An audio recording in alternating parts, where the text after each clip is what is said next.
اللي عمل الحسبة بتاعت الغاز لما غلى الغاز 3 جنيه، انا عاوزه بس يقنعني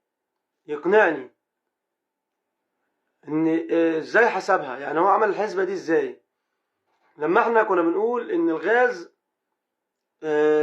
الناس حولت العربيات بتاعتها غاز على اساس بتوفر، لان الغاز تقريبا كان بربع ثمن البنزين. يعني الاول كان الغاز بربع ثمن البنزين وموفر جدا، عشان كده الناس حولت عربياتها غاز عشان توفر.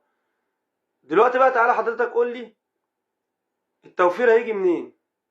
يعني التوفير دلوقتي هيجي منين وازاي لما دلوقتي العربية بتمشي بتاخد كل لتر غاز قصاده تلت لتر بنزين؟